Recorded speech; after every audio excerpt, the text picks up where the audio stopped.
నమస్తే సార్. నమస్తే అండి. సార్ మన బొత్స సత్యనారాయణ గారు ప్రెస్ మీట్ పెట్టారు. ప్రెస్ మీట్ పెట్టి ఏం చెప్పారంటే, రేపు జూన్ 9దో తారీఖున వైజాగ్‌లో జగన్ గారి సీఎం ప్రమాణ స్వీకారం చేయబోతున్నారు అని ప్రెస్ మీట్ పెట్టి బొత్స సత్యనారాయణ గారు అన్నారు.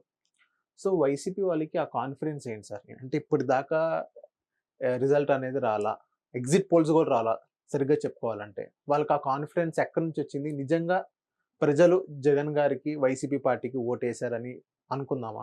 మీరు పల్లెటూళ్ళల్లో వ్యాపారం చేసేవాళ్ళు ఉంటారు. వైశ్యులు. వాళ్ళ ఇంట్లో దొంగపడి, కొల్లగొట్టి ఒక అరతులం బంగారం కూడా లేకుండా మొత్తం కేజీలు, కేజీలు బంగారం ఎత్తుకుపోతారు. వాళ్ళేమంటారో తెలిసినా ఏదో పోయింది పెద్ద అదేం కాదు అంటారన్నమాట. ఎవరిని అడుగు, ఏదో చిల్లర వస్తువులు పోయి కానీ మాకు అది పెద్ద నష్టం ఏది అంటాడనమాట. అలా ఎందుకు అంటారంటే వాడి పరపతి పడిపోతుందని అంటారు. అది అలవాటు. ఇక్కడ కూడా వైసీపీ గెలిచేస్తుంది అంటారు అంతే. మీకేం పర్లేదు, నా జూన్ 9ని ఆయన ప్రమాణ స్వీకారం చేస్తాడు అని చెప్పేసి అంటారన్నమాట. కానీ జూన్ 9కి ప్రమాణ స్వీకారం చేసినట్టు ఉంటే ఇప్పటి నుంచే ముస్తబాబు అన్నమాట. ఆయన ప్రమాణ స్వీకారం ఎంతమందిలో ఉంటుంది? లక్షల మందిలో ఉంటుంది. ఇప్పటి నుంచి మొదలు పెట్టేయాలి.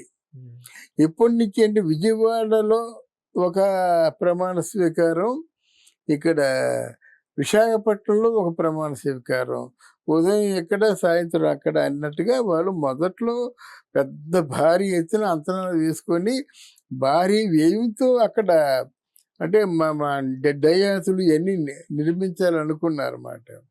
ఇదంతా అయిపోయి లండన్ వెళ్తున్నప్పుడు, ఏరా మీరు అక్కడ ఒక్క పైసా ఖర్చు పెట్టొద్దు, కానీ మామూలు మాట్లాడడం, కానీ ఇక్కడ విశాఖపట్నంలో కానీ అక్కడ పెద్ద వేడుకలు సంబరాలు అంతమందిని ఇంతమంది అని చెప్పేసి సరదా 100-150 కోట్లు అయ్యిందంటే అక్కడ నేను ఇవ్వడానికి సిద్ధంగా లేను అని ముందు ఇన్ఫర్మేషన్ ఇచ్చేశాడు ఆయన. విశాఖపట్నంలో ఉన్న వాళ్ళకి ఇచ్చాడు, అక్కడ మామూలుగా విజయవాడలో ఉన్న వాళ్ళకి కూడా ఇచ్చాడన్నమాట. ఇదంతా ఏంటంటే మేకపోతు గాంభీర్యం, మాకు వచ్చే ఓట్లు ఎక్కువగా వచ్చాయంటారు. తర్వాత ఏమంటారంటే అక్కడ జగన్మోహన్ రెడ్డి చెప్పాడు కదా, నాకెందుకో ఈ ఓట్లు జరిగే విధానం చూస్తుంటే సజావుగా జరిగినట్టు లేవని అప్పుడే చెప్పాడు. అవును. ఇప్పుడు ఏమంటాడు, నేను అప్పుడే చెప్పాను ఓట్లు జరిగే విధానం సజీవంగా లేదు, రిగ్గింగ్ జరిగింది, దొంగ నోట్లు జరిగాయి, పోలీసు వాళ్ళందరూ కూడా కూటమి వైపు ఉన్నారు. ఈ మాట కదా చెప్తున్నారు వీళ్ళు. చెప్తారంటే మాకు ముందే తెలుసు. ఎలా ఉంటారండి కూటమి వైపు? జగన్ కనుసన్నల్లో, జగన్ పిడికిట్లో పోలీసు వాళ్ళందరూ ఉన్నారని అందరికీ తెలుసు, ఇన్క్లూడింగ్ మోదీ గారికి కూడా తెలుసు.